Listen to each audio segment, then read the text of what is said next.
우리는 계속해서 시편 37편을 살펴보고 있습니다. 시편 37편의 주제는 한마디로 요약될 수 있습니다. 악인의 일시적인 형통을 부러워하지 말라는 것입니다. 말 그대로 이 악인의 번영은 이 땅에서 일시적인 형통입니다. 잠시 후에 그들은 흔적도 없이 사라질 것입니다. 무엇보다 하나님은 이 땅에서 의인들을 보호해 주십니다. 어제 살펴본 대로 의인들은 넘어지나 아주 엎드러지지 않습니다. 하나님께서 그들을 붙잡아 주시기 때문입니다. 뿐만 아니라 하나님은 의인들만이 아니라 또 그들의 자녀까지 책임져 주십니다. 오늘 시인은 이것을 확신했던 것 같습니다. 그래서 다윗은 의인들을 위해 다시 한번 교훈하고 권면합니다. 27절인데요.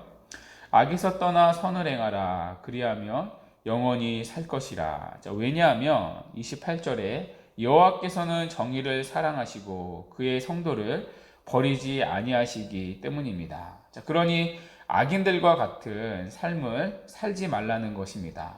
불의를 행하며 불법을 행하는 악인들이 오히려 떵떵거리며 사는 것처럼 보일 때가 있습니다. 그때 우리도 더 악해져야겠다. 세상에서 이기려면 더 강해져야겠다라는 마음으로 선을 떠나 악으로 향할 수 있습니다. 그들이 손톱으로 긁으며 나도 손톱으로 길러서 더 세게 손톱으로 긁어야지 라는 악한 마음을 가질 수 있습니다. 그렇다면 오늘 다윗의 권면을 듣고 악에서 떠나 선을 행하라는 것입니다. 그것이 우리가 도리어 사는 길이기 때문입니다. 그래서 29절을 보십시오.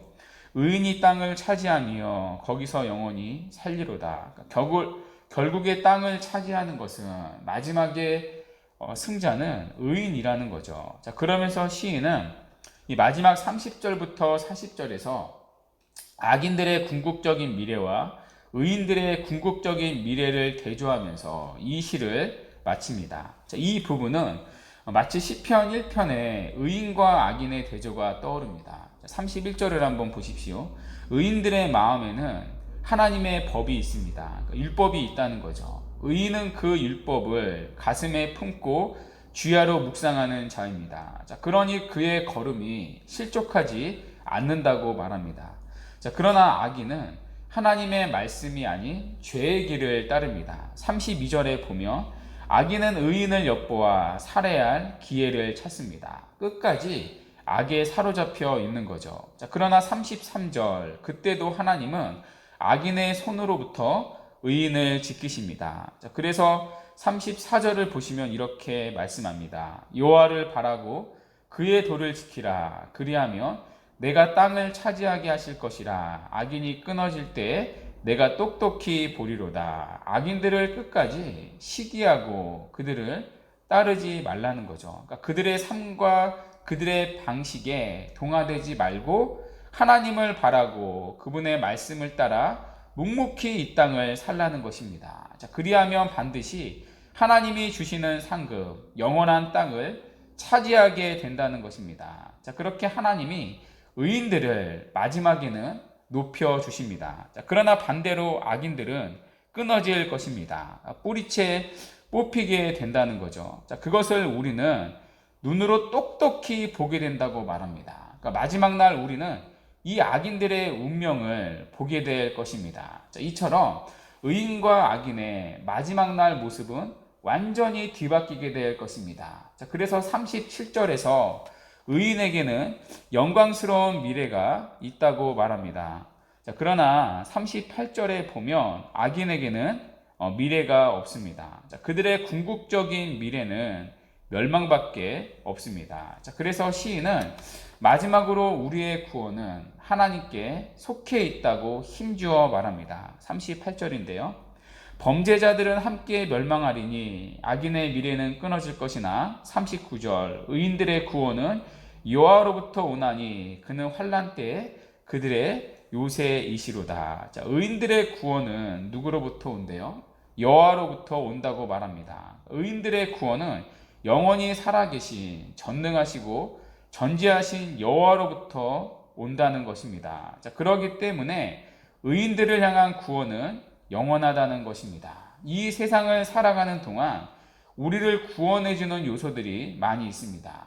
병들어 죽어가는 자들에게 어떤 약이 구원해주기도 하고요. 또 정말 가난하여서 지금 돈 한 푼 없어서 당장 내일이면 죽을 것 같은데 어떤 물질이 그의 삶을 구원해주기도 합니다. 자, 그러나 물질이 주는 구원, 또 어떤 약이 주는 구원은 영원하지는 않습니다. 왜냐하면 물질이 영원하지 않기 때문이죠. 자, 반면에 하나님께서 주시는 구원은 영원합니다. 왜냐하면 하나님이 영원하시기 때문입니다. 자, 그래서 이 세상에 살아가면서 우리가 바라봐야 할 분은 하나님밖에는 없다는 것입니다. 하나님의 구원은 영원한 구원이기 때문이고요. 또 하나님이 우리에게 주시는 모든 선한 것들이 영원한 것이기 때문입니다. 빼앗길 수 없고 또 사라질 수 없고 잊혀질 수 없는 영원한 것이기 때문입니다. 자, 그러므로 이 땅에서 우리가 의지할 대상은 악인의 삶이 아니라 하나님 한 분밖에 없다는 것입니다. 40절인데요. 여호와께서 그들을 도와 건지시되 악인들에게서 건져 구원하시는 이유는 그를 의지한 까닭이라. 그러니까 결국 하나님을 의지하는 자들은 하나님의 구원의 손길을 만나게 될 것입니다.